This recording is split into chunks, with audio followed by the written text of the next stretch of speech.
amanah. Kami memegang teguh kepercayaan yang diberikan. Kompeten. Kami terus belajar dan mengembangkan kapasitas. Harmoni. Kami saling peduli dan menghargai perbedaan. Loyal. Kami berdedikasi dan mengutamakan kepentingan bangsa dan negara. Kami terus berinovasi dan antusias dalam menggerakkan ataupun menghadapi perubahan. Kami membangun kerjasama yang sinergis.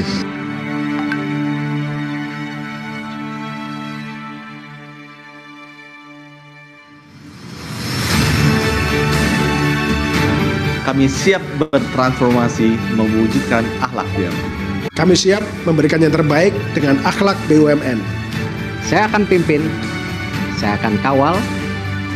Mari wujudkan akhlak BUMN untuk Indonesia.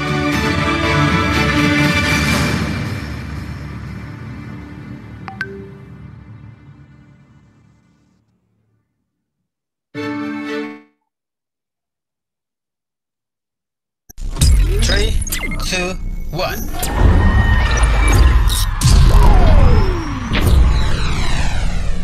Saya produser acara memantau kesiapan dari ruang kontrol produksi. Let's enjoy the show and have a good time. All crew standby. Audio standby.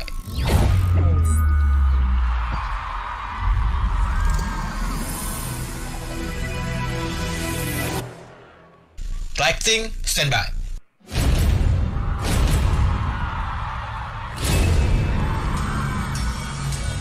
Graphic standby.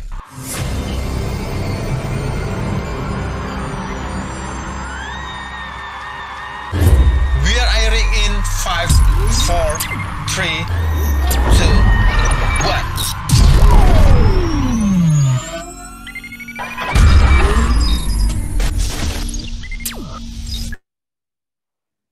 Assalamualaikum warahmatullahi wabarakatuh. Selamat pagi dan selamat datang kami ucapkan dalam acara Kick Off BUMN Cultural Talk Series Semua Guru, Semua Murid. Sebelumnya kita ucapkan puji syukur kehadirat Tuhan Yang Maha Esa yang telah memberikan kita kesehatan sehingga kita dapat hadir dan berkumpul secara virtual pada acara Kick Off BUMN Cultural Talk Series Semua Guru, Semua Murid. Baiklah, kami ucapkan selamat datang kepada narasumber kita yang sangat luar biasa pada pagi hari ini, yaitu Deputi Sumber Daya Manusia dan Teknologi Informasi Kementerian BUMN, Bapak Alex Denny. Selamat pagi, Pak Alex. Tidak lupa kami ucapkan juga selamat datang kepada tim dari Kementerian BUMN yang sudah hadir, lalu juga sudah bergabung bersama kita PIC dari Culture BUMN, para penggiat culture dari BUMN, dan seluruh peserta acara Kick Off BUMN Culture Talk Series pada pagi hari ini. Selanjutnya, agar acara kita dapat berjalan dengan lancar, marilah bersama-sama kita untuk membaca doa terlebih dahulu. Doa akan dipimpin oleh Bapak Wildan Habibi. Kepada Bapak Wildan, kami persilahkan.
Baik, Bapak dan Ibu, sepertinya untuk pembacaan doa kita dapat lakukan secara bersama-sama.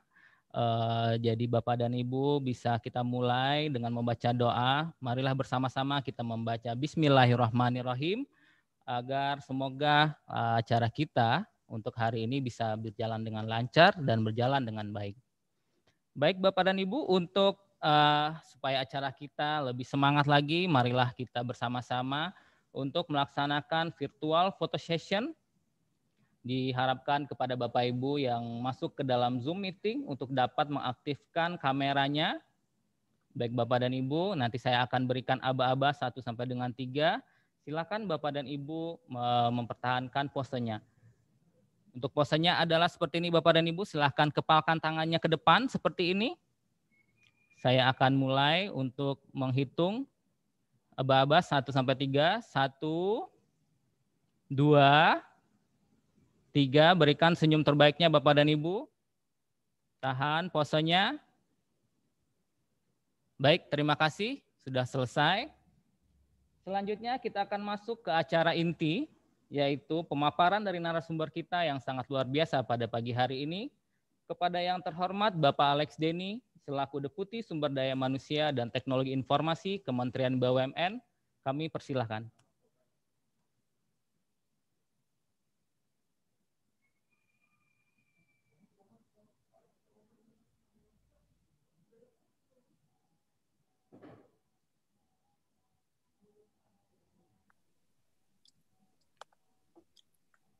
Terima kasih. Selamat pagi. Assalamualaikum warahmatullahi wabarakatuh.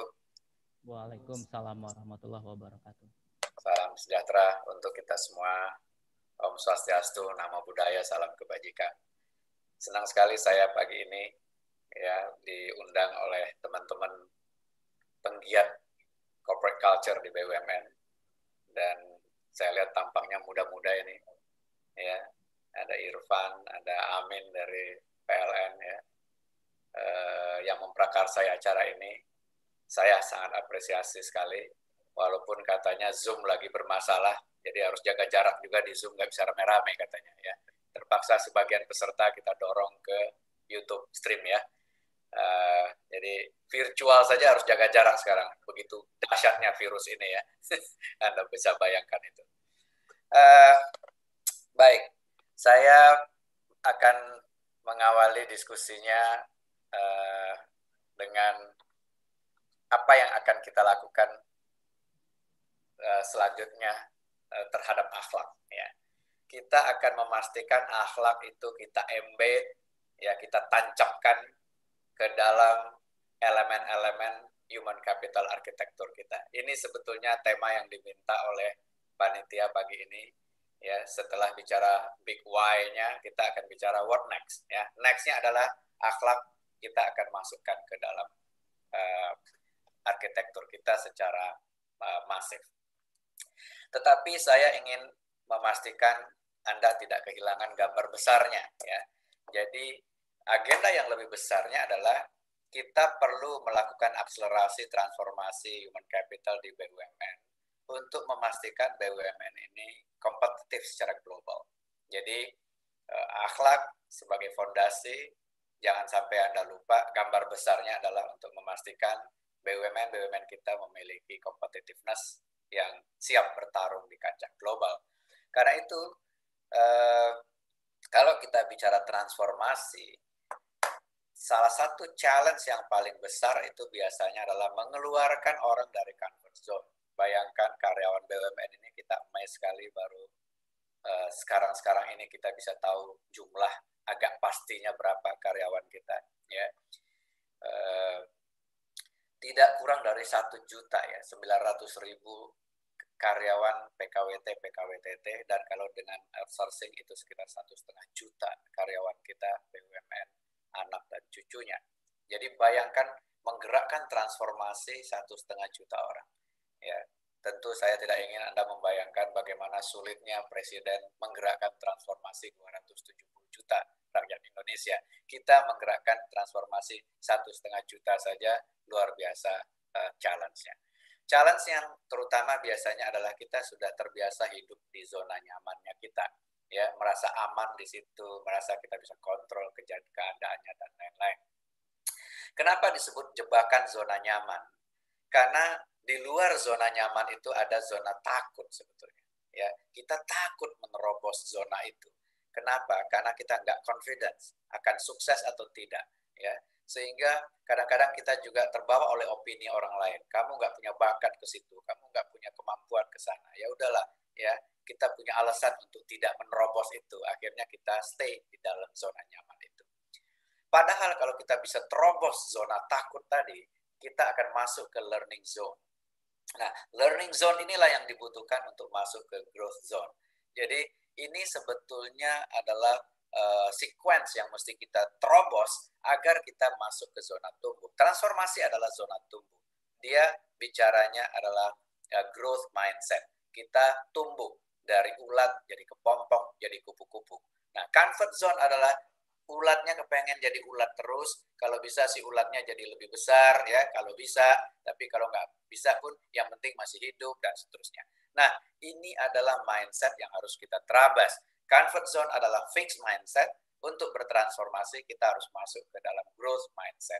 Nah, ini adalah tantangannya. Karena itu sekali lagi terima kasih kepada panitia. Series talk seperti ini ya.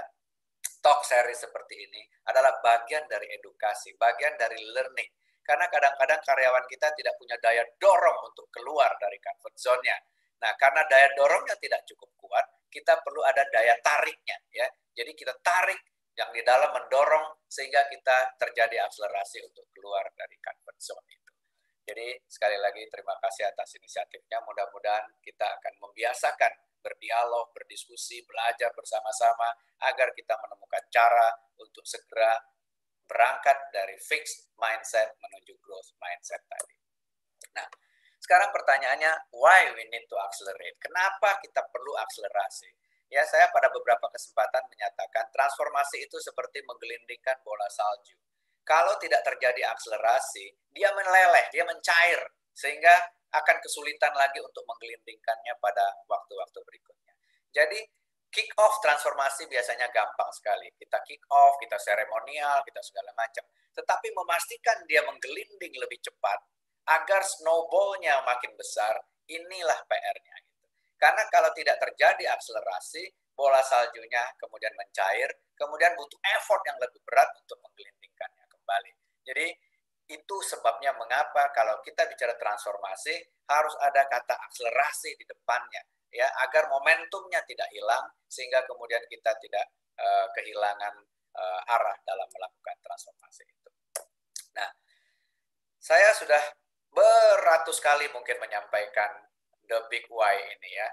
Kita punya global trend yang nggak bisa kita bendung. Dunianya VUCA, kompetisinya semakin brutal. Perusahaan-perusahaan besar tumbang, ya Nokia tumbang, BlackBerry tumbang. Tapi pada saat yang sama, fenomenal bisnis model yang baru juga lahir. Bagaimana perusahaan media terbesar tidak punya konten, perusahaan properti terbesar, akomodasi terbesar tidak punya properti, perusahaan transportasi terbesar tidak punya kendaraan. Ini adalah wujud dari transformasi yang dilakukan dalam konteks bisnis model. Dan dalam konteks domestik pun kita bisa lihat perusahaan ojek ya online kemudian menjelma menjadi super app company yang dari pagi sampai kita mau tidur itu kadang-kadang kita menikmati layanan yang diberikan oleh perusahaan ini. Retailer besar tidak punya persediaan, tetapi dia menjawab kebutuhan kita untuk berbelanja walaupun dalam kondisi pandemik sekarang ini. Nah, yang paling kita takutkan dalam perspektif human capital adalah fenomena global ini akan membuat terjadinya job shifting. Ada jutaan job yang akan hilang, ya. Yang tentunya job yang akan hilang ini adalah job-job yang sifatnya mudah digantikan oleh teknologi. Jadi diperkirakan dalam 2 tahun ke depan 75 juta job ini akan hilang, ya. Yang sifatnya transaksional, administratif, rutin dan seterusnya.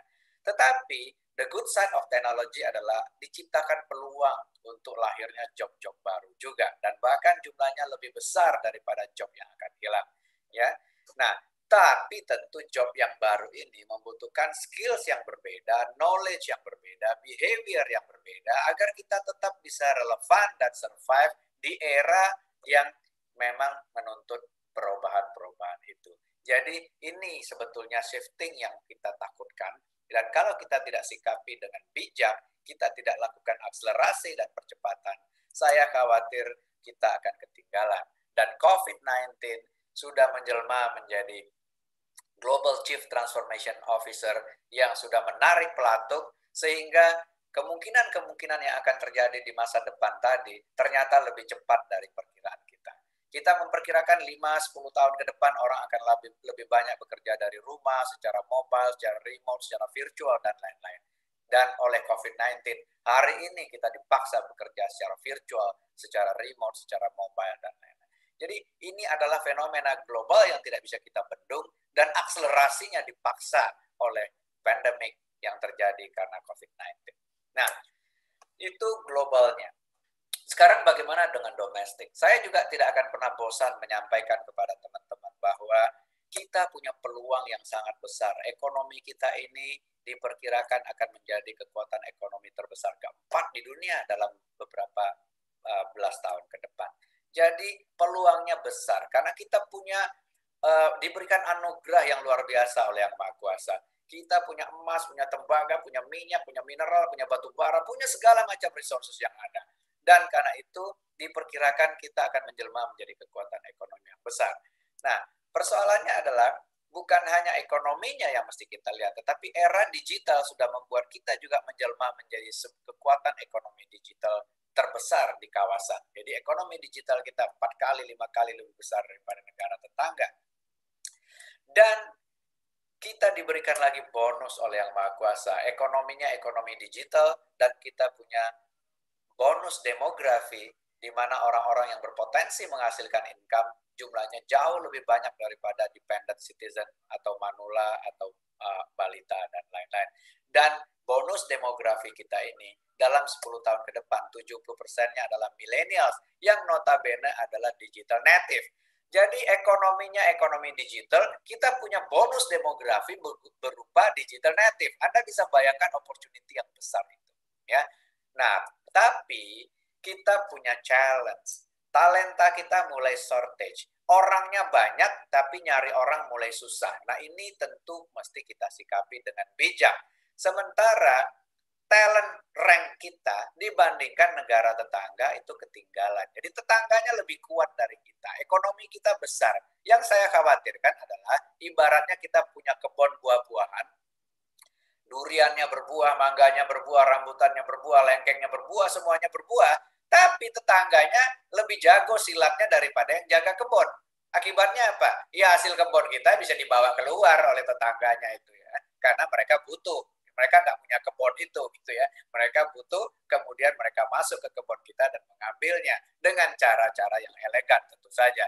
Nah ini yang kita khawatirkan. Dan ini sangat mungkin terjadi mengingat tetangganya global competitiveness-nya lebih tinggi dari kita. Ya, Singapura itu peringkat 1. Anda bayangkan, dia tidak punya semua yang saya sebutkan tadi. Tidak punya emas, tidak punya tembaga, tidak punya minyak, tidak punya batu bara, tidak punya mineral. Tetapi mereka menjelma menjadi kekuatan ekonomi dengan global competitiveness yang tinggi. Kadang-kadang kita impor minyak dari Singapura. Ya. Jadi Anda lihat bagaimana dilemanya kita menghadapi opportunity tadi sekaligus dengan challenge yang kita hadapi. Dan PR kita bicara tentang pengangguran juga masih banyak ya. Tahun lalu kita di 5,28%, tahun ini karena adanya pandemik diperkirakan angka pengangguran kita itu naik sedikit ke 7,07%. Nah, tentu kita tidak ingin BUMN ikut nambahin. Ya, kita sudah pernah terlambat melakukan transformasi.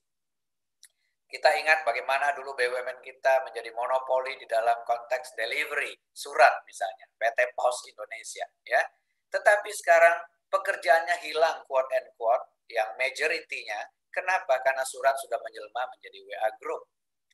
Saya ingat bagaimana hari ini kita dihadapkan pada situasi ada ribuan karyawan kita di jalan tol.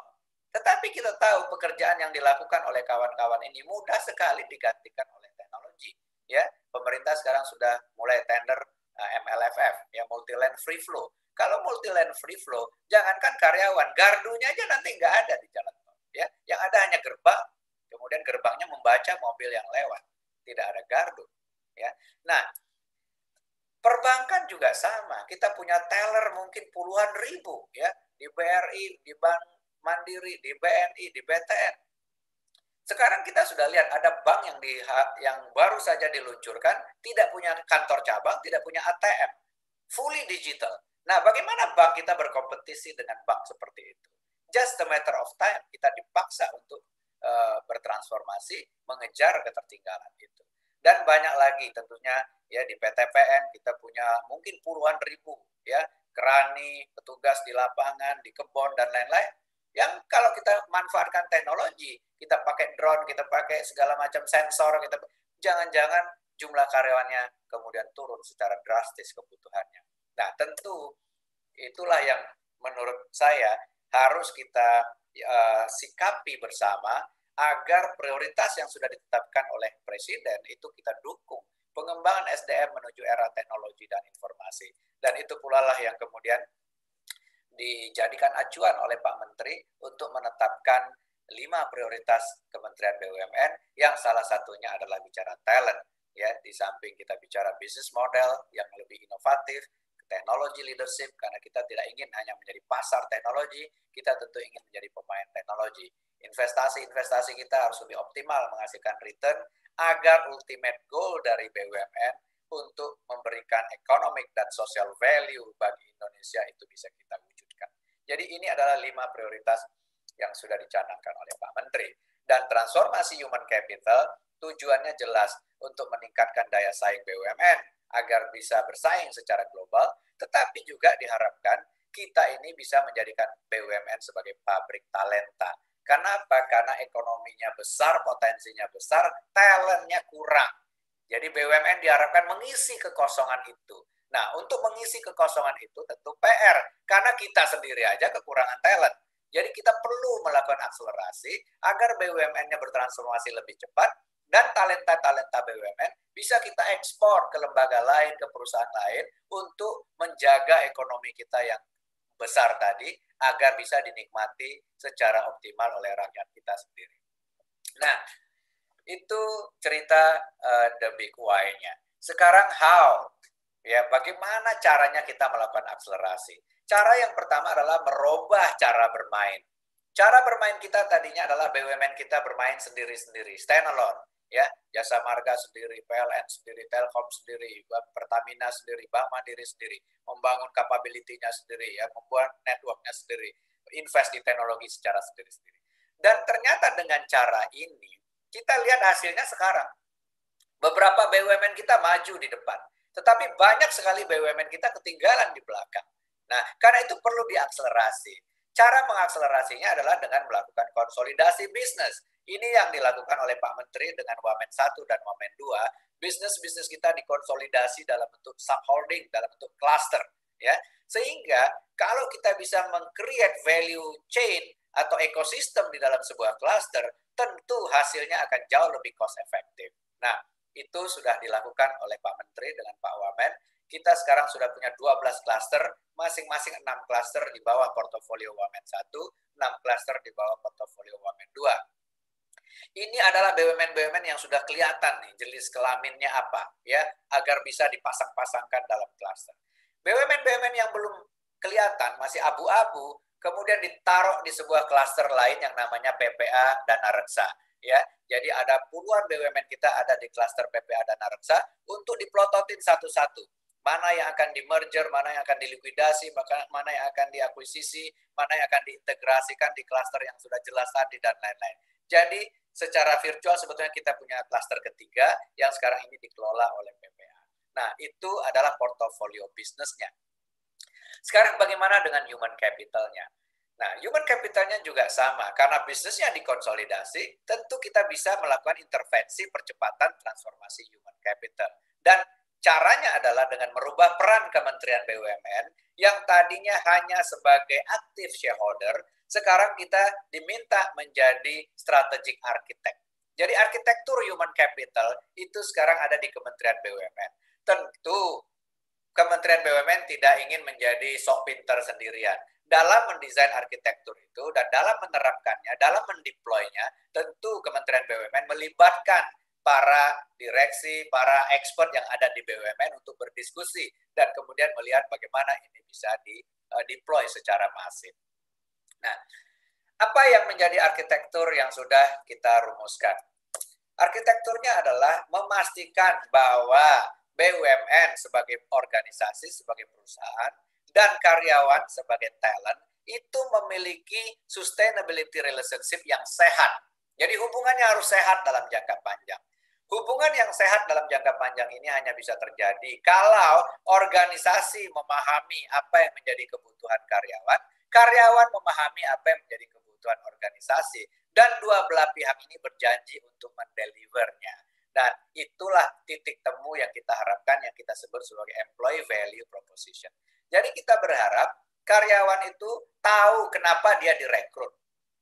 Apa yang di-expect dari karyawan pada waktu mereka direkrut. Dan organisasi juga tahu apa yang menjadi ekspektasi dari karyawan yang direkrut. Dan organisasi menyiapkan sistem untuk mendeliver ekspektasi itu. Jadi titik temu antara dua komponen ini adalah employee value proposition atau employer value proposition. Jadi sama titiknya. Nah, apa yang menjadi kebutuhan organisasi adalah goalnya dicapai. Karena itu apa yang di-expect dari karyawan yang direkrut adalah perform. Anda harus deliver kinerja untuk mendukung tercapainya tujuan organisasi. Jadi jangan hanya bicara, saya udah cetak gol, nggak peduli kesebelasannya kalah atau tidak. Nah, itu nggak boleh begitu. Saya mencetak gol untuk memenangkan organisasi. Ya, jadi jelas kinerja Anda ujung-ujungnya harus memastikan tujuan organisasinya tercapai. Ekspektasi kedua adalah untuk mencapai goal tadi, organisasi biasanya membangun strategi dan kadang-kadang strategi itu disesuaikan dari waktu ke waktu. Karena itu ekspektasi terhadap karyawan yang direkrut adalah Anda menyesuaikan kapasitas Anda terhadap kemampuan untuk mendeliver strategi itu.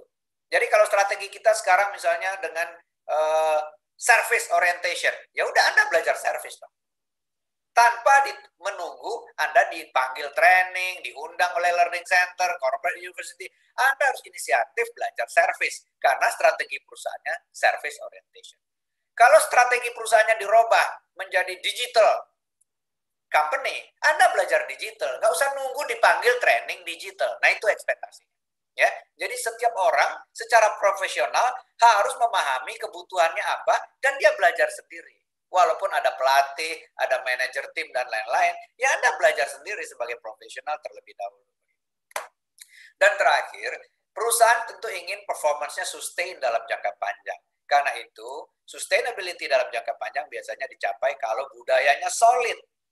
Nah, inilah yang membuat karyawan di-expect untuk mulai menyelaraskan perilakunya dengan budaya itu. Ini agenda kita hari ini. Bagaimana karyawan menyelaraskan perilakunya dengan corporate culture. Jadi hanya 3 itu sebetulnya harapan organisasi terhadap karyawan. 1, Anda perform. 2, Anda senantiasa meningkatkan kapasitas Anda agar mampu mendukung strategi perusahaan. Kalau strateginya berubah, sesuaikan kompetensi Anda dengan strategi itu. Dan yang ketiga, selaraskan perilaku Anda dengan corporate culture. Hanya 3 itu. Dan sekarang apa yang menjadi kebutuhan karyawan yang harus disikapi oleh organisasi? Kita sudah survei pada banyak sekali BUMN, dan hasil survei BUMN juga kita sudah baca, kita rekap. Yang pertama adalah karyawan berharap ada kesempatan belajar yang terbuka. Berarti apa? BUMN harus menyiapkan sistem agar karyawan mudah belajar. Jadi kita akan mempermudah karyawan untuk mengakses belajar. Ekspektasi kedua dari karyawan adalah karirnya berkembang. Karena itu BUMN harus memikirkan bagaimana karir itu bisa berkembang. Ya, kalau perlu Anda berkembang tidak hanya di perusahaan Anda, tetapi di klaster yang lebih luas dan di BUMN yang lebih luas, dan kalau bisa Anda menjadi talent nasional. Nah, kita harus menyiapkan sistem ke arah situ. Dan ekspektasi yang ketiga dari karyawan adalah reward-nya adil nggak? Penghargaan-penghargaannya sesuai nggak dengan kinerja saya? Sistem harus memastikan makin lama perusahaan itu makin adil menghargai karyawannya. Jadi kami memastikan setiap BUMN memiliki sistem belajar, sistem karir, dan sistem penghargaan reward yang makin lama makin adil menjawab kebutuhan karyawan yang perform, yang memiliki kapasitas baik, dan memiliki perilaku baik. Dan inilah sebagai diferensiasinya. Jadi karyawan akan terdiferensiasi karena kinerja, karena capacity, karena behaviornya. Bukan karena alma maternya, bukan karena sukunya, bukan karena kedekatannya dengan pimpinan. Ini yang mesti kita pastikan bersama-sama.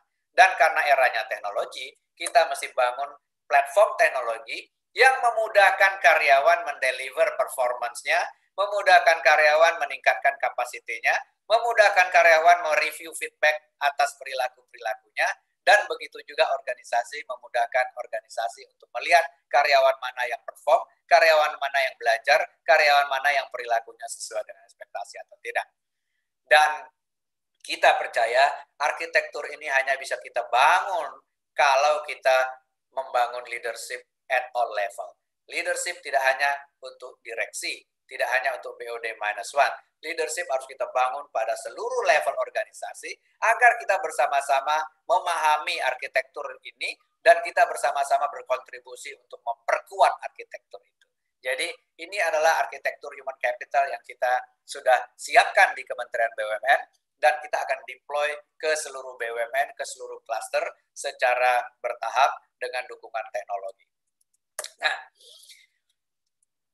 untuk bisa membangun arsitektur ini secara kokoh, ada 7 area yang kita perlu address secara serius. Area yang pertama adalah core value, agenda kita hari ini. Core value itu adalah pondasinya, ya. Ibarat pohon ini akarnya. Kalau akarnya itu kuat dan tajam menghujam ke bumi, maka pohonnya akan tumbuh dengan sangat baik. Tetapi kalau akarnya goyang, angin sedikit dia akan roboh pohon itu. Nah, core value ini akan kita diskusikan agak panjang di belakang. Yang kedua tadi adalah employer branding. Kita sudah survei, ya. Apa sih yang menjadi ekspektasi karyawan? Karena kita ini perlu meng-attract talent-talent yang paling sesuai untuk kebutuhan BUMN. Faktanya talent kita masih shortage. Karena itu kita perlu membangun employer branding agar talent yang ada ini kita bisa maintain. Jangan sampai talent yang ada aja udah kabur duluan gitu. Kita ingin talenta-talenta yang terbaik kita, tentu kita pertahankan, kita tingkatkan loyalitasnya. Saya bicara the right talent, bukan the best talent, ya. The right talent adalah talent yang kita butuhkan, yang the most suitable untuk kita. Dan yang kedua adalah kita perlu meng-attract talenta-talenta dari luar yang targeted agar mau bergabung dengan BUMN untuk memperkuat BUMN. Ini diperlukan agar pada saatnya nanti kita lebih banyak ekspor daripada import talent. Ya, jadi kadang-kadang kita perlu import dulu sebelum ekspor. Import itu bukan berarti orang asing dijadikan talent, bukan ya, jangan salah quote lagi ya. Saya beberapa kali di quote dengan cara yang salah. Import talent artinya talenta-talenta yang ada di luar sana, ya, di swasta, di pemerintah, di perusahaan asing, bahkan diaspora kita yang di luar negeri, kita attract untuk mau bergabung dengan BUMN. Kemudian pada saatnya nanti kita akan bisa ekspor lebih banyak talent untuk memperkuat bangsa kita dalam menghadapi tantangan global. Nah, ekspektasi talent tadi saya sudah ceritakan, 1, kesempatan belajar, 2, kesempatan pengembangan karir, 3, reward dan recognition. Itu sebetulnya adalah ekspektasi yang generik dari talenta. Tetapi ada satu yang spesifik ternyata pada waktu kita berbicara tentang talenta yang mau bergabung dengan BUMN. Benang merahnya adalah ada rasa bangga untuk berkontribusi langsung kepada merah putih. Inilah yang membedakan Anda yang memilih BUMN dengan orang-orang yang memilih multinational company. Ada rasa bangga Anda berkontribusi langsung kepada merah putih. Berarti ini harus kita highlight. Dan perusahaan juga punya ekspektasi tadi. Kinerja, ya, kapasitas, perilaku, dan tentu saja sebagai BUMN kita juga punya misi yang jauh lebih ultimate, yaitu memastikan kita memberikan kontribusi terbaik untuk Indonesia. Jadi harus ada keseimbangan, karena itulah generic EVP yang kita rumuskan, bicaranya adalah BUMN adalah tempat untuk belajar, bertumbuh, dan berkontribusi untuk Indonesia. Kita perlu menjaga keseimbangan itu. Anda yang berkontribusi baik akan mendapat pengakuan dan penghargaan baik. Anda yang selalu belajar, meningkatkan kompetensi, akan semakin diberikan kesempatan belajarnya. Dan Anda yang berperilaku sesuai core value akhlak, akan terbuka karir Anda untuk berkembang dan lain-lain. Jadi keseimbangan inilah yang akan kita jaga dalam arsitektur tadi. Elemen ketiga yang kita address adalah talent management. Anda tahu talent kita antara BUMN-BUMN yang maju dengan BUMN-BUMN yang ketinggalan itu gapnya agak jauh. Karena sistemnya berbeda-beda, kriteria talentnya berbeda-beda, keseriusan membangun talentnya berbeda-beda. Mulai tahun kemarin, kita sudah menyeragamkan kriteria talent classification kita. Kita sudah menyeragamkan konsep talent committee kita. Mulai dari organnya komisaris, komite nominasi dan remunerasi, direktur utama sebagai ketua talent committee untuk BUD-1, direksi sebagai ketua talent committee untuk BUD-2, dan seterusnya. Kita punya multi layers talent committee yang kita harapkan seragam di seluruh BUMN. Sehingga kita bisa punya talent pool yang solid, yang berasal resource-nya dari BUMN, dari kementerian, dan dari eksternal yang kita akan slot ke dalam talent pool kita yang 3 dimensi, bicara tentang skala industri, bicara tentang jenis industri, dan bicara tentang fungsinya. Ada talent tentang human capital, IT, finance, calon dirut, dan lain-lain. Nah, kalau kita sudah punya talent pool, kita diharapkan tentu saja bisa melakukan pengembangan yang lebih personalized. Ya. Jadi ini adalah talent pool yang sudah ada di BUD-1 dan BUD. Kita berharap sampai ke level terendah, setiap BUMN memiliki talent pool yang bisa diakselerasi untuk menjadi leadership pipeline-nya kita. Yang keempat adalah learning and development. Kita tahu hampir semua BUMN punya learning center, corporate university, dan lain-lain. Karena itu, kita seringkali terjebak dalam expenses yang duplikasi. Capex juga duplikasi. Industrinya sama, tetapi kita bangun sendiri-sendiri capability-nya. Karena itu sekarang kita mulai membangun bagaimana kapasitas learning itu, capability learning itu kita sinergikan. Jadi kalau kita punya 12 cluster, kita ingin membangun 12 institut, ya, sehingga kita bisa cost efektif dalam membangun capability tadi. Kita bisa sharing capability-nya antar cluster dan lain-lain. Dan on top of 12 cluster tadi, kita akan punya 2 hub.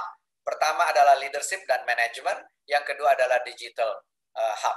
Jadi kita berharap hub-hub ini bisa juga diakses oleh 12 cluster tadi.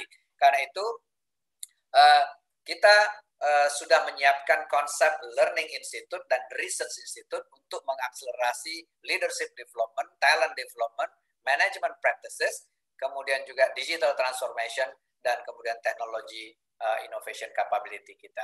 Jadi kita punya Center of Excellence yang isinya adalah Learning Institute dan Research Institute, ada 14. 12 itu merepresentasikan cluster, 2-nya adalah hub, yakni leadership management dan digital yang bisa di-share ke 12 cluster tadi. Jadi ini bentuk transformasi dari Learning Center, Corporate University, Research Center, Innovation Center yang selama ini sudah ada di BUMN kita masing-masing. Yang kelima adalah reward dan performance. Ini PR yang paling sulit nanti adalah di harmonisasi reward system. Karena saat ini reward system kita jomplang antara satu BUMN dengan BUMN lain. Tetapi performance management mudah-mudahan awal tahun ini kita akan seragamkan konsepnya. Sehingga performance management sudah mulai bisa kita tata, kriteria-kriteria tentang performance sudah mulai bisa kita seragamkan. Tetapi untuk harmonisasi reward system tentu butuh waktu, ya. Tapi paling tidak kita mesti mulai berani bermimpi one day BUMN memiliki harmonisasi total reward sehingga tidak terlalu jomplang dari satu BUMN ke BUMN lain, satu klaster ke klaster yang lain. Nah, keenam adalah HC teknologi. Ini investasi yang juga luar biasa, spending yang juga luar biasa. Setiap BUMN selama ini invest sendiri-sendiri, belanja sendiri-sendiri, dan platformnya berbeda-beda. Karena platformnya berbeda-beda, sulit sekali untuk kita melakukan HC Analytics. Karena itu kami saat ini sudah pilot project di 2 cluster. Cluster farmasi dan cluster asuransi untuk membuat satu platform human capital technology yang standar, yang satu. Sehingga kalau ini sukses nanti, ini akan bisa menjadi platform single human capital ecosystem untuk seluruh BUMN. Sehingga expenses Anda yang sekarang ini mahal, bisa kita tekan, tetapi on top of itu, kita bisa analisa datanya, kita bisa ambil keputusan berdasarkan data dan analitik yang lebih baik, karena kita berada di satu platform. Karena itu, kami mengimbau untuk sementara klaster-klaster yang belum masuk ke pilot project, hentikan dulu rencana investasi di HC teknologinya. Hentikan dulu ya, karena sebentar lagi kita akan melakukan integrasi platform kita antar satu BUMN dengan BUMN lain, satu klaster dengan klaster yang lain. Baik, terakhir saya tentu bicara tentang core value sebagai agenda kita hari ini. Ya, kita tahu bahwa core value ini ujung-ujungnya ya, dia sebagai tata nilai yang kita yakini, ujung-ujungnya haruslah menjadi observable behavior. Observable behavior yang masif itulah yang disebut sebagai culture. Jadi perilaku pribadi kita sebut behavior, kumpulan perilaku kita sebut culture. Nah, kumpulan perilaku ini akan solid kalau kita punya tata nilai yang kita yakini itu sama, ya. Jadi bagaimana kita berpikir, berperilaku, dan berinteraksi satu sama lain, itu akan tercermin nanti dari culture-nya kita. Dan culture-nya kita adalah refleks dari value yang kita bangun. Dan kita lihat bagaimana hubungan antara corporate culture dengan financial performance. Itu solid sekali. Perusahaan yang culture-nya positif, itu solid sekali secara signifikan membedakan dirinya dari perusahaan yang negatif culture. Ya, kita lihat bagaimana financial performance dan bagaimana non-financial performance. Bagaimana culture menurunkan turnover. Bagaimana culture mempermudah cross-company teamwork. Bagaimana culture membuat bisnisnya menjadi repeatable sehingga sustain dalam jangka panjang. Jadi, sudah banyak sekali research tentang korelasi antara strong corporate culture dengan strong sustainable performance. Culture yang align membuat kita bisa lebih engage terhadap organisasi, ya. Kalau kita mau cepat, ya kita berangkat sendirian. Tapi kalau kita mau perjalanannya panjang, kita bisa sukses, kita harus berangkat bersama-sama. Berangkat bersama-sama membutuhkan engagement, dan engagement akan sangat ditentukan oleh positive culture yang kita bangun. Nah, selama ini kalau kita lihat apa sih impact dari corporate culture, dia tidak hanya bicara engagement, dia juga bicara retention. Dia bicara magnet untuk the right talent agar mau bergabung, ya. Dia menjadi branding dari company-nya. Dia menjadi berimpact kepada external customer karena internal customer-nya highly engaged, dan dia meng-create environment yang fair di dalam bisnis. Jadi ini adalah the importance of corporate culture yang tidak hanya bicara bagaimana kita ke dalam, tetapi ternyata juga berimpact kepada image kita keluar dan bagaimana customer merasakan services kita. Nah, sebelum ini kita ini seperti pelangi culture-nya, ya. Dan setiap BUMN, anak, cucu itu punya culture value-nya sendiri-sendiri yang ingin dia bangun. Anda bisa bayangkan, setiap direktur kadang-kadang punya ruang untuk mengganti corporate culture, ya. Saya masuk ke sebuah company, culture-nya baru dirubah, karena direksinya baru merubah culture-nya. Dan begitu seterusnya. Seringkali kita melihat bagaimana culture itu belum sempat menjadi akar yang kokoh, kemudian dicabut, kemudian ditanam lagi. Kemudian dicabut, kemudian ditanam lagi. Ya. Saya tidak menyatakan bahwa culture ini salah. Tidak. Semuanya adalah hal-hal yang positif. Tetapi dia tidak sempat menjadi akar yang kokoh. Dan lebih jauh dari itu, kalau kita memindahkan satu talent dari satu BUMN ke BUMN lain, dia harus menyesuaikan culture-nya. Saya pindah dari Bank Mandiri yang culture-nya tipce, kemudian misalnya masuk ke BNI, culture-nya prinsip 46. Anda bisa bayangkan saya harus menyesuaikan dengan prinsip 46. Kemudian 2 tahun kemudian saya dipindahkan ke Jasa Marga. Saya harus belajar tipce di Jasa Marga. Jasa Marga tipce itu dihasilkan oleh direksi sebelum saya, termasuk Pak Kus di sana. Lalu Pak Kus pindah ke Pertamina, dan Pak Kus harus menyesuaikan culture-nya dengan 6C-nya Pertamina misalnya. Jadi ini adalah yang terjadi selama ini. Nah, karena itu kita research, ternyata culture-culture yang berbeda tadi mirip-mirip kok. Satu menyebutnya integrity, satu menyebutnya terpercaya, satu menyebutnya bertanggung jawab, satu menyebutnya reliable. Kalau kita kelompok-kelompokkan, lalu kita brand itu sebagai amanah, itu kan sama meaning-nya. Satu menyebutnya excellent, satu menyebutnya fokus, ya, satisfactory, dan segala macam. Kalau kita sebut itu kompeten, kemudian kita elaborate understanding-nya, itu kan sebetulnya sama meaning-nya. Dan begitu juga dengan diversity, komitmen, dedikasi, dan lain-lain. Jadi setelah kita kelompokkan, ternyata kita bisa menjembatani top-down approach dengan bottom-up approach. Top-down approach adalah Pak Menteri ya waktu pertama kali melakukan statement setelah ditugaskan menjadi Menteri BUMN, beliau menyatakan bahwa banyak sekali kasus di BUMN. Kasusnya ini aneh-aneh gitu. Ada pesawat baru datang ngangkut Brompton, ngangkut motor gede. Ada ya kasus-kasus yang menurut beliau kalau kita punya akhlak yang baik, harusnya kasus-kasus seperti itu nggak terjadi. Nah, karena itu Pak Menteri menyatakan yang paling penting itu akhlak. Nah, berarti apa? Beliau ingin akhlak itu menjadi value yang ditanamkan. Lalu kita lakukan bottom-up approach.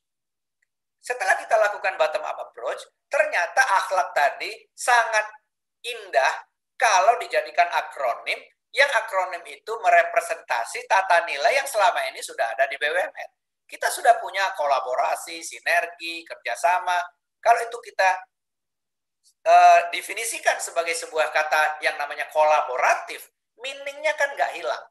Karena itu saya kira ini proses yang luar biasa indah antara harapan Pak Menteri top down dengan research bottom up kita menemukan bahwa akhlak yang diharapkan oleh Pak Menteri tadi ternyata bisa menjadi akronim yang merepresentasi sebagian besar core value yang sudah ada di BUMN saat ini. Jadi saya kira amanah, kompeten, harmonis, loyal, adaptif, dan kolaboratif ini adalah satu moment of truth, satu milestone penting di mana 1 Juli 2020 Pak Menteri sudah menyatakan ini adalah core value BUMN, anak BUMN, cucu BUMN yang satu, sehingga kita bisa berharap dalam jangka panjang dia tumbuh menjadi akar yang kokoh, yang dalam, yang menancap, sehingga orang boleh datang dan pergi, tetapi fondasi ini tetap kokoh, dan sekarang pintu untuk merubah core value ini tinggal satu. Kalau kemarin pintu merubahnya ada 108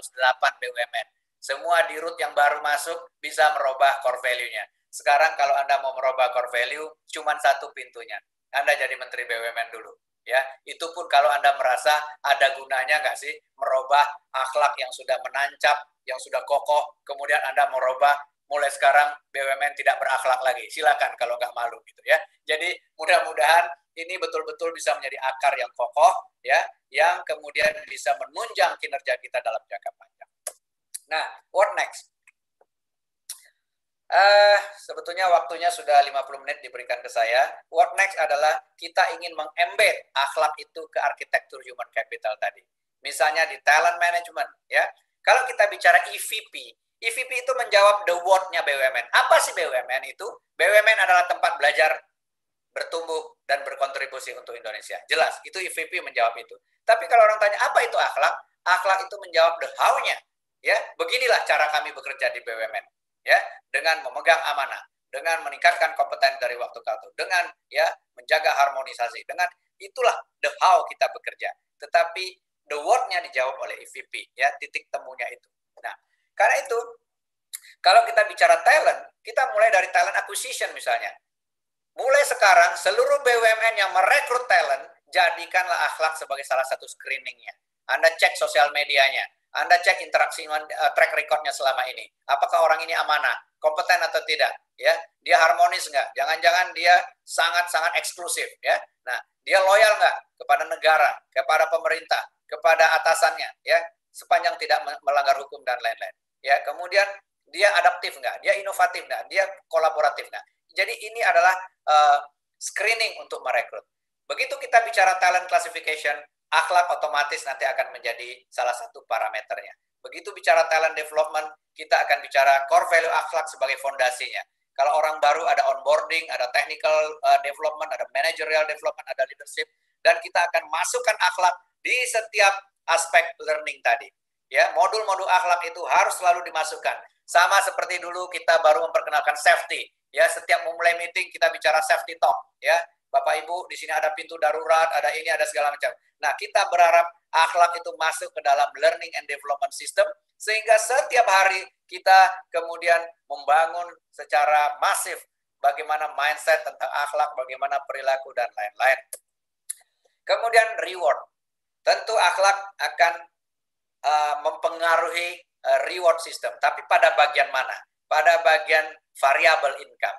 Kenapa variable income? Karena variable income akan ditentukan oleh kinerja. Dan kalau kita bicara kinerja, ini memang belum di-endorse, ya, nanti sore kami baru mau rapim dengan Pak Menteri, tapi mudah-mudahan mengerucut ke sini, bahwa performance management kita akan kita seragamkan, di mana orang yang disebut perform adalah orang yang deliver result dan orang yang berperilaku akhlak. Jadi kalau result Anda exceed ekspektasi dari leader Anda, dari supervisor Anda, dan perilaku akhlak Anda strong, itulah orang yang disebut excellent performance-nya.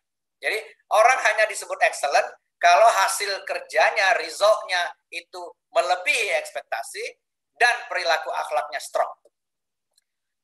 Dan orang disebut good kalau, nah itu, kuadran 2 tadi. Ya, akhlaknya medium strong, result-nya mid atau exceed expectation. Dan orang disebut need improvement kalau result-nya belum dia capai, tapi perilaku akhlaknya sudah lumayan. Dan orang akan disebut misconduct kalau hasil kerjanya bagus, perilaku akhlaknya weak. Nah, ini tentu nanti akan mengikuti adalah strateginya orang ini mau diapain. Termasuk poor dikatakan kepada orang yang hasil kerjanya udah jelek, perilakunya juga jelek. Nah, ini nanti akan terkait dengan talent mobility. Ini mungkin kita harus manage out, karena orang ini mungkin nggak cocok di BUMN. Ya, mungkin dia cocok jadi entrepreneur, karena dikit-dikit minta komisi misalnya ya. Jadi orang ini kita dorong keluar saja. Nah, ini adalah performance management yang kami sedang siapkan. Mudah-mudahan nanti bisa di-approve sebelum kita sosialisasikan secara masif, dan kita sedang piloting di 2 klaster tadi. Saya kira itu embedding mekanismenya. Yang penting setelah akhlak ini kita internalisasi, kita harus ukur. Mengukur di tingkat organisasi, biasanya melalui survei budaya. Kita sudah punya banyak metodologi. Nanti kita akan pilih satu metodologi yang standar agar hasilnya juga bisa kita perbandingkan. Kemudian mengukur di tingkat individu, kita akan lakukan dengan performance development system yang tadi, yang mengacu kepada result dan behavior. Jadi, saya kira kita secara sistematis akan memasukkan akhlak kepada setiap elemen arsitektur human capital itu. Terima kasih atas kesempatannya. Mudah-mudahan kita punya waktu untuk berdiskusi. Selamat pagi. Assalamualaikum warahmatullahi wabarakatuh. Baik, terima kasih kita ucapkan kepada Pak Alex Denny terkait dengan pemaparan yang sudah disampaikan oleh Pak Alex Denny barusan. Sangat luar biasa sekali. Ada beberapa catatan yang memang tadi moderator simpulkan. Yang pertama itu mengenai bagaimana transformasi harus diikuti dengan akselerasi agar kita tidak kehilangan momentumnya. Jadi ini salah satu catatan yang mungkin bisa menjadi yang kita garis bawahi pada pertemuan kali ini. Lalu berikutnya juga salah satunya adalah diharapkan talent yang kompetitif secara global sehingga BUMN ini juga menjadi pabrik talenta. Lalu berikutnya yang tidak kalah pentingnya dan yang menjadi pondasi dasar adalah core values atau akhlak yang embed kepada arsitektur HC yang sudah disampaikan, yang sudah standar ya di seluruh BUMN. Semoga apa yang disampaikan oleh Pak Alex, arahannya semua kita bisa laksanakan dengan sesuai dengan apa yang diharapkan oleh Kementerian BUMN. Berikutnya kita akan masuk pada sesi Q&A. Bapak dan Ibu, saya akan bacakan beberapa pertanyaan yang sudah masuk. Di sini pertanyaan-pertanyaan sudah dirangkum di dalam menjadi 3 kategori sebenarnya. Jadi kita sudah ada 3 pertanyaan umum yang semoga bisa menjadi mewakili dari berbagai pertanyaan yang sudah dirangkum oleh panitia. Untuk pertanyaan yang pertama, ini adalah kompetensi direktur yang sudah ditetapkan oleh Kementerian BUMN, apakah sudah merefer ke akhlak? Untuk cascading-nya ke level di bawahnya, apakah ada acuan tertentu atau bisa dimodifikasi oleh lokal BUMN? Itu untuk pertanyaan yang pertama, Pak Alex. Apakah mau dijawab dulu atau lanjut dulu, Pak Alex? Ya, langsung saja ya. Langsung saja. Jadi SKD sudah didefinisikan yang baru, ada 10 kompetensi ya, untuk memastikan bahwa direksi kita memiliki kapabilitas untuk bersaing secara global juga. Jadi SKD-nya tidak merefer ke akhlak, tetapi on top of SKD itu, akhlak menjadi salah satu acuan ya. Jadi talent management tadi kan saya katakan, orang masuk ke talent pool akan kita lihat apakah strong behavior dan akhlak. Kalau enggak usah masukin ke talent pool ya. Jadi akhlak akan menjadi salah satu indikator pada waktu kita mereview talent untuk masuk ke talent pool. Kompetensi akan menjadi indikator untuk orang ini layak masuknya ke slot yang mana, ke kapasitas besar, sedang, kecil, ya fungsi apa, finance, IT, ya HR, atau ke industri apa, industri transportasi kah, industri banking kah, dan lain-lain. Jadi kompetensi untuk mendefinisikan capacity dari talentnya, tetapi screen-nya adalah akhlak. Haruslah makin Anda ke atas, kita berharap Anda menjadi guardian-nya akhlak. Anda menjadi penjaga akhlak. Ya, di middle management kita berharap Anda menjadi role modelnya akhlak. Seluruh karyawan kita harap living the akhlak. Jadi semakin Anda ke atas, tanggung jawabnya semakin besar. Ya, kita bicara sebagai karyawan, Anda living the akhlak. Sebagai manajer, Anda harus jadi role model. Semakin jadi direksi, Anda harus jadi guardian. Nggak bisa Anda bicara, saya kan sudah berperilaku. Kalau teman saya enggak, itu bukan urusan saya. Nggak boleh. Sebagai direksi, Anda harus jadi guardian. Kalau ada yang menyimpang, Anda harus tempeleng orang itu. Ya, jadi bahasa sederhananya seperti itu.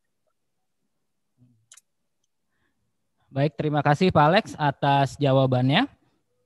Berikutnya kita masuk kepada pertanyaan yang kedua. Tadi Pak Alex juga sudah sampaikan bahwa nanti akan ada survei atau survei akhlak yang akan distandarisasi.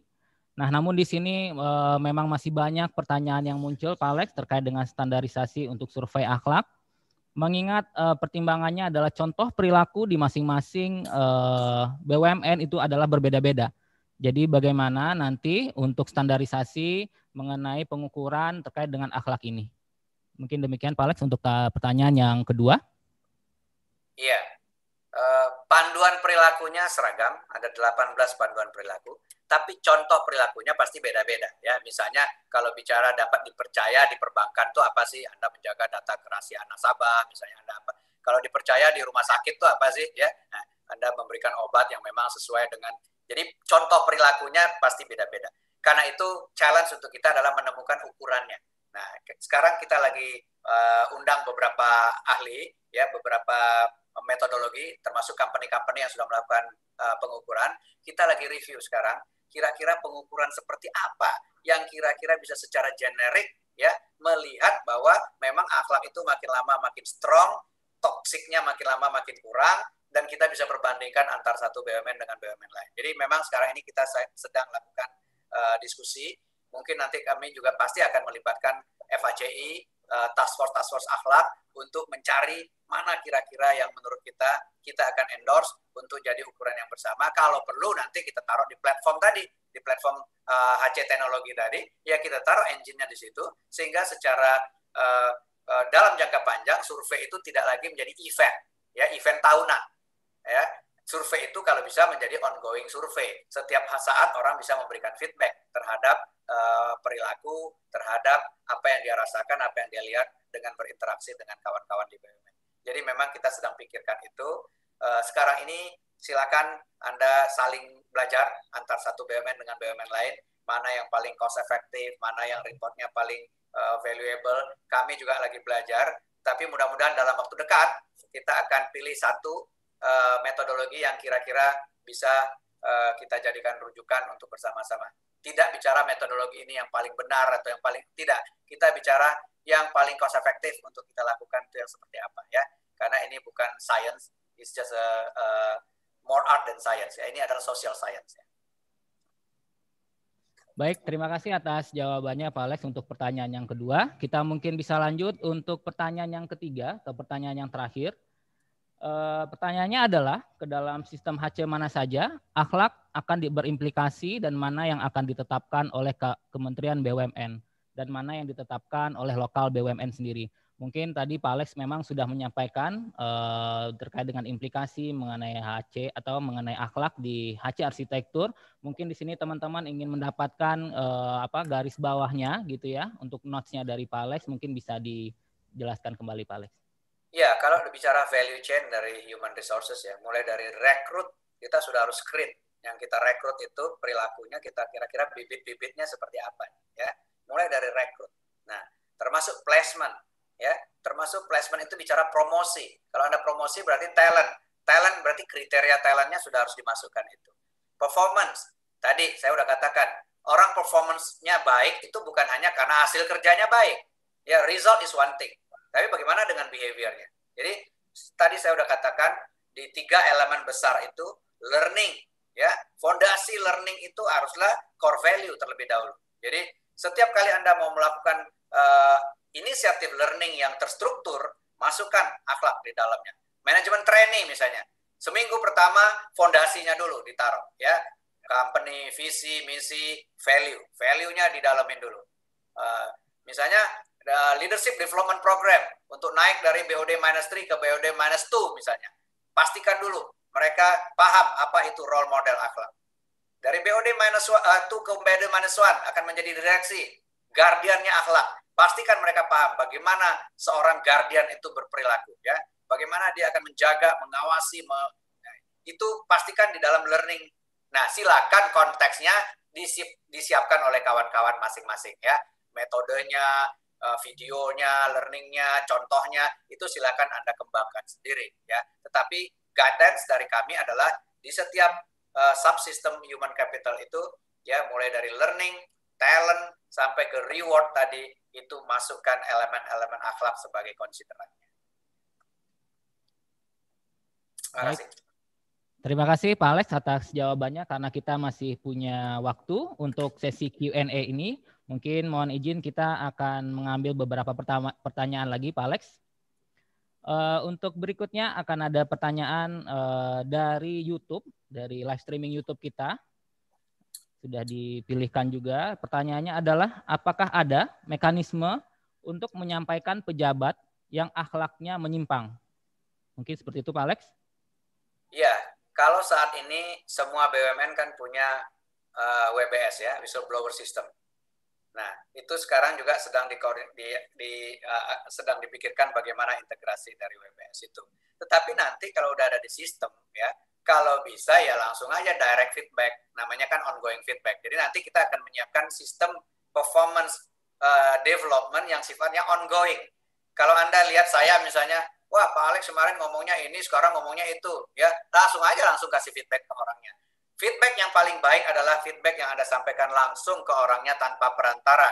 Kalau feedback itu jelek, lakukan secara private, ya. Anda direct message ke saya. Tetapi kalau feedback itu positif, ya itu teori manajemen, ya. Kalau feedback negatif, sampaikan secara direct, secara private, sesedikit mungkin orang yang tahu. Tapi kalau feedbacknya positif, sampaikan dengan terbuka, kalau bisa sebanyak orang yang tahu. Saya kira itu teori sederhana dari leadership, ya. Jadi jangan khawatir, kita mesti harus mulai belajar memberikan direct feedback, ya. Nah, direct feedback itu nanti akan dimungkinkan kalau kita punya platform sistem yang sifatnya sosial media. Kita sedang uji coba sekarang sistem performance management dan HC platform yang platformnya adalah sosial media. Sehingga Anda bisa langsung direct message ke saya, Anda bisa taruh di timeline Anda, ya kalau Anda berkeluh kesah, Anda bisa langsung address ke orang tertentu untuk memberikan feedback misalnya. Itu kita siapkan. Baik Pak Alex, terima kasih atas jawabannya. Berikutnya ada pertanyaan lanjutan Pak Alex. Terkait dengan survei employee engagement, apakah bisa berlaku juga untuk seluruh BUMN?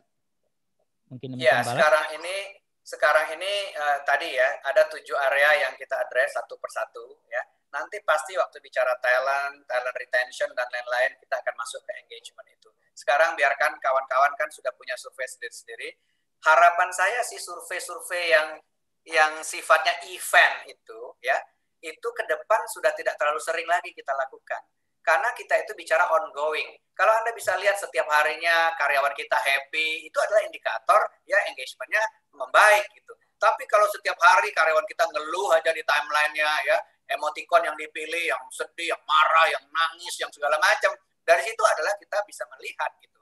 Nah, kalau perlu survei kita perdalam dengan FGD, dengan in-depth interview dan lain-lain. Jadi saya membayangkan kita udah masuk ke Society 5.0 nanti. Society 5.0 tidak seperti era Industri 2.0. Industri 2.0 itu kalau survei itu ya setahun sekali, ya. Kalau mau hasilnya bagus, lakukanlah survei setelah bonus Anda bagi, ya biasanya begitu ya kan. Nah itu udah kita tinggalin itu nanti ke depan. Kita inginnya setiap hari karyawan itu check in, dia kasih emoticonnya dia kasih feeling expressionnya dia ya. Kemudian pulang dari kantor dia juga begitu. Dengan begitu kita akan bisa lihat day to day pulse-nya ya. Day to day kita akan lihat pulse-nya. Karyawan kita makin happy kah, makin kecewa kah, makin apakah. Nah itu harapan kita dengan adanya platform yang sifatnya sosial media itu. Tapi tentu butuh waktu sampai ke sana. We do it step by step ya, learn one at a time. Nah, learn one at a time itu yang kami lakukan. Akhlak sudah internalisasi, employer branding sudah internalisasi, talent sudah, oke. Learning sudah. Sekarang kita sudah masuk ke dalam approval untuk Center of Excellence tadi, Learning Institute dengan Institute. Performance Management sebentar lagi kami akan bawa ke Rapim. Jadi satu persatu kita akan eksekusi, termasuk HC teknologi tadi sedang uji coba dulu di 2 klaster. Kalau ini nanti dapat feedback, baru kita akan lakukan secara masif ya. Mudah-mudahan itu tidak butuh waktu yang terlalu lama. Sehingga kalau sistemnya sudah in place, nah barulah yang tadi-tadi itu kita bisa lakukan aksesoris-aksesorisnya. Bahkan employee engagement itu nanti akan kita connect dengan toko coklat, toko bunga misalnya. Jadi kalau Anda ulang tahun, kalau Anda suka bunga, nanti langsung toko bunganya kirim ke Anda. Ya, kalau Anda suka coklat, nanti toko coklatnya langsung kirim. Itu sudah ada di innovation pipeline, tapi saya belum bisa cerita banyak tentang itu.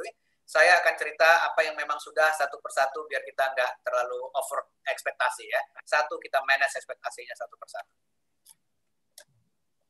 Baik, terima kasih Pak Alex atas jawabannya yang sangat komprehensif sekali. Saya kira ini ada pertanyaan terakhir Pak Alex, yaitu kira-kira apakah ada milestone integrasi akhlak ke dalam sistem HC di BUMN? Sehingga ada gambaran, mungkin lebih ke gambaran umum Pak Alex, kapan akan diterapkan secara terintegrasi? Ya, tadi saya bilang kita Februari ini baru pilot project di 2 klaster, tetapi kita tidak akan tunggu berbulan-bulan baru akan lakukan roll out. Kita akan lihat feedback 1-2 minggu. Begitu sudah 1-2 minggu kelihatan, kita kemudian akan mulai, mungkin ada beberapa fitur yang kita bisa roll out secara masif. Tapi intinya adalah kita juga harus menghormati sistem yang ada sekarang, bagaimana migrasinya, dan tidak boleh ada duplikasi cost. Yang boleh ada adalah terjadinya penurunan cost. Jadi misalnya Anda sekarang udah punya sistem, udah punya segala macam, begitu nanti sistem yang terintegrasi ini masuk, kita pastikan tidak ada double cost yang terjadi di BUMN. Yang ada adalah penurunan cost secara signifikan, secara agregat, dan secara jangka panjang. Ya, ini mudah-mudahan Pak Andus sudah siapkan itu dengan vehicle. Kita akan punya vehicle global set service, karena BUMN ini kan bukan super holding. Jadi vehicle-nya adalah global set service, dan global set service-nya sudah ditunjuk salah satu anak perusahaan BUMN, dan anak perusahaan BUMN inilah yang nanti bertugas menyiapkan platform itu, dan platform itu sekarang sedang diuji coba di 2 klaster. Insya Allah dalam waktu yang tidak terlalu panjang, mudah-mudahan secara parsial bisa di roll out kepada BUMN-BUMN lain. Dan Anda juga secara parsial mulai mengurangi investasinya di teknologi, kemudian mulai bermigrasi ke sana, sehingga target kita paling lama 5 tahun, ya syukur-syukur bisa 2 tahun atau 3 tahun, kita betul-betul sudah berada dalam sebuah ekosistem human capital yang terintegrasi dengan segala macam tadi elemen arsitektur yang saya ceritakan tadi. Baik, terima kasih Pak Alex. Demikian untuk sesi Q&A. Terima kasih kepada Pak Alex Denny sudah menyampaikan jawaban-jawabannya yang saya rasa sudah pasti sangat jelas. Namun memang teman-teman dari BUMN ini memang punya curiosity yang tinggi Pak Alex. Jadi memang banyak sekali pertanyaan-pertanyaan yang diberikan. Namun untuk sementara mungkin cukup yang bisa disampaikan. Selanjutnya kita akan lanjut kepada acara berikutnya, yaitu kita saksikan feedback dan komitmen dari partisipan acara kita pada hari ini. Silahkan tim untuk bisa ditayangkan. Baik, ini kita lakukan melalui survei, melalui Mentimeter. Jadi untuk pertanyaan pertama, bagaimana menurut kamu pelaksanaan Cultural Talk Series yang pertama ini? Jadi di sini ada dari 1 sampai 10 skalanya, berada di skala 8. Wah, naik lagi 8,3 gitu ya. Oke, mungkin kita masuk kepada pertanyaan yang kedua.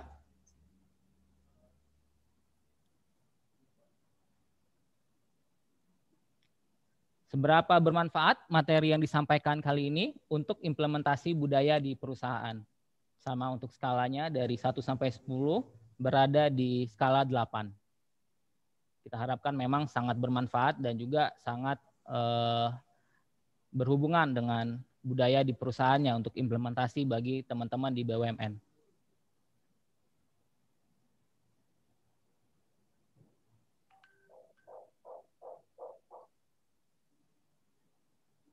Baik, selanjutnya ini ada satu lagi open question, satu kata untuk BUMN Culture Talk Series.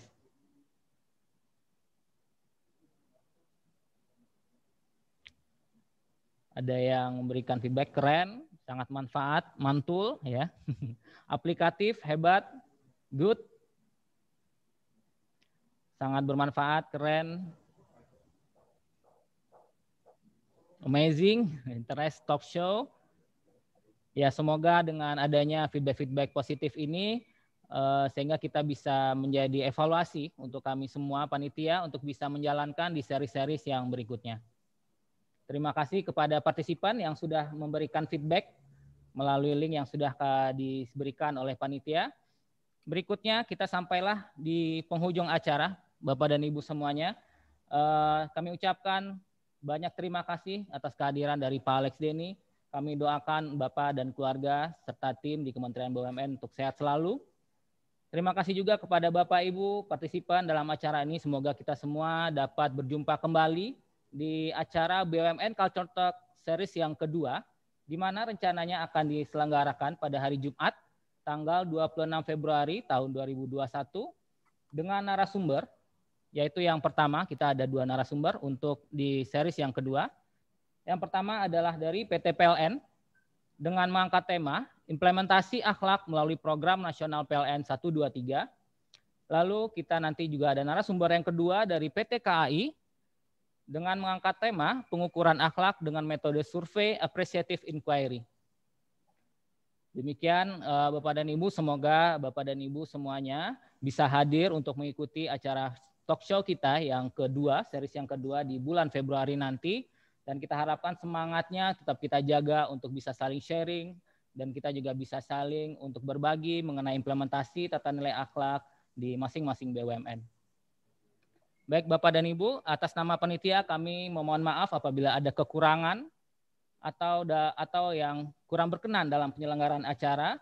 Sampai berjumpa kembali, salam sehat dan tetap jaga protokol kesehatan.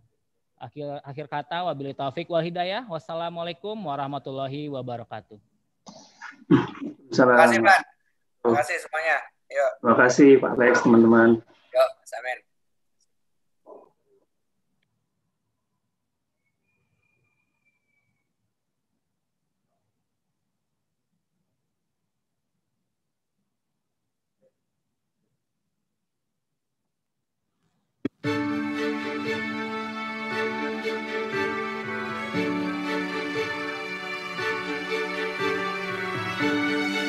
Amanah. Kami memegang teguh kepercayaan yang diberikan. Kompeten. Kami terus belajar dan mengembangkan kapasitas. Harmoni. Kami saling peduli dan menghargai perbedaan. Loyal. Kami berdedikasi dan mengutamakan kepentingan bangsa dan negara. Kami terus berinovasi dan antusias dalam menggerakkan ataupun menghadapi perubahan. Kami membangun kerjasama yang sinergis.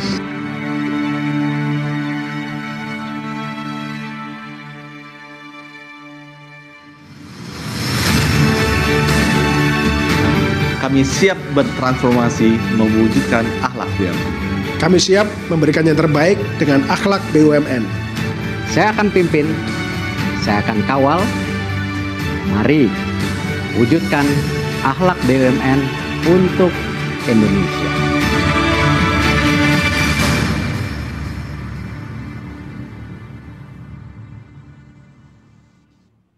Yang ini nggak error ya?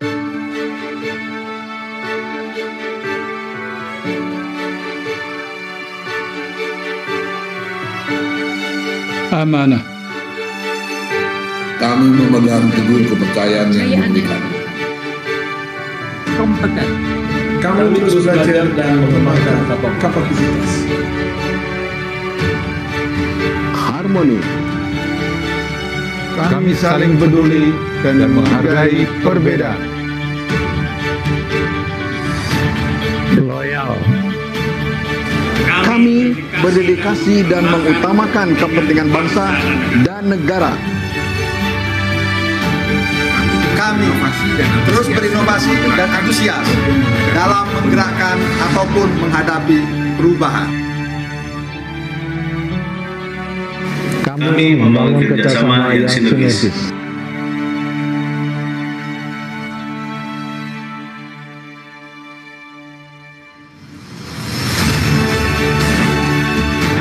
Kami siap bertransformasi mewujudkan akhlak BUMN.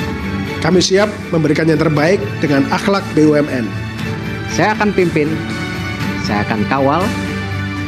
Mari wujudkan akhlak BUMN untuk Indonesia.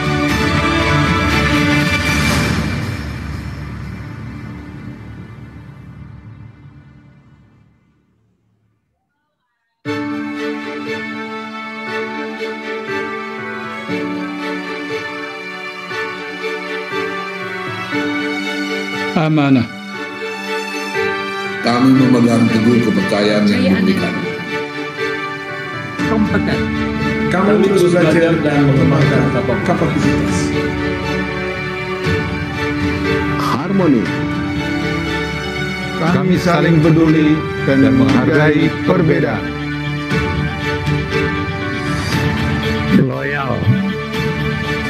Kami berdedikasi dan mengutamakan kepentingan bangsa dan negara. Kami terus berinovasi dan antusias dalam menggerakkan ataupun menghadapi perubahan.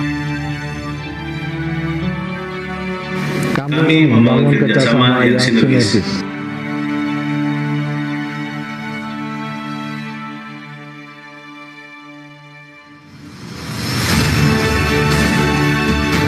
Kami siap bertransformasi mewujudkan akhlak BUMN. Kami siap memberikan yang terbaik dengan akhlak BUMN. Saya akan pimpin, saya akan kawal. Mari wujudkan akhlak BUMN untuk Indonesia.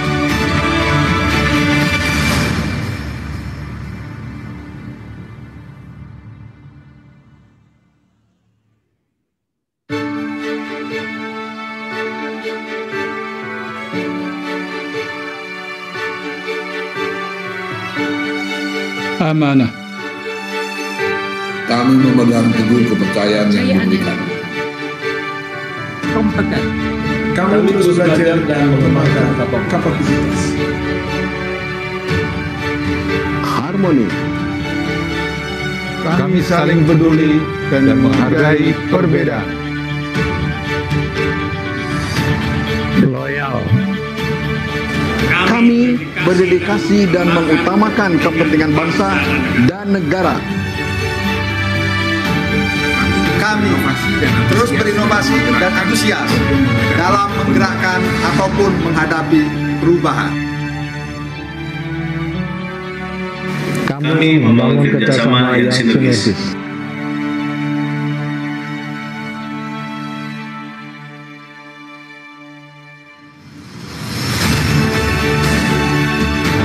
Kami siap bertransformasi mewujudkan akhlak BUMN. Kami siap memberikan yang terbaik dengan akhlak BUMN. Saya akan pimpin, saya akan kawal. Mari wujudkan akhlak BUMN untuk Indonesia.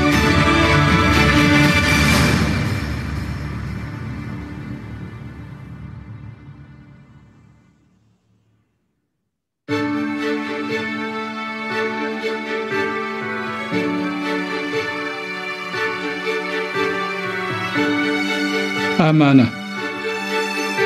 Kami memegang teguh kepercayaan yang diberikan. Kompeten. Kami terus belajar dan mengembangkan kapasitas. Harmoni. Kami saling peduli dan menghargai perbedaan. Loyal.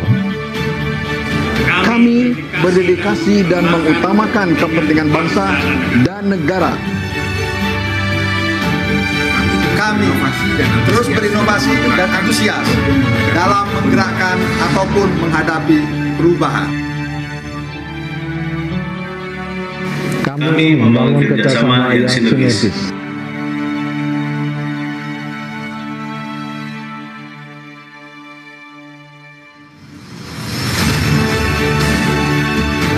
Kami siap bertransformasi mewujudkan akhlak BUMN. Kami siap memberikan yang terbaik dengan akhlak BUMN. Saya akan pimpin, saya akan kawal. Mari wujudkan akhlak BUMN untuk Indonesia.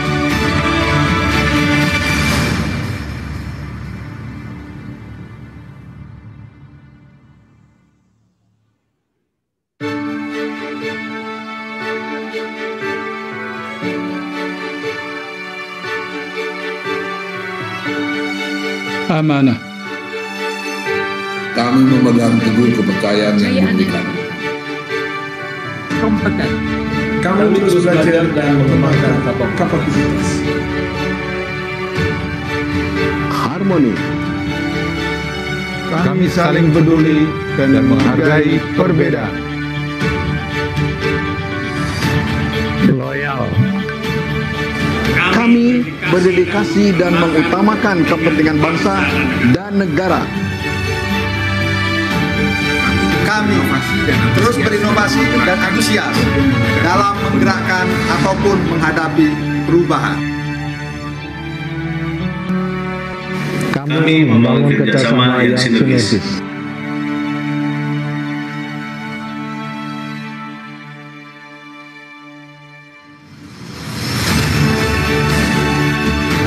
Kami siap bertransformasi mewujudkan akhlak BUMN.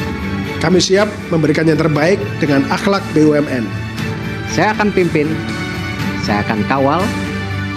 Mari wujudkan akhlak BUMN untuk Indonesia.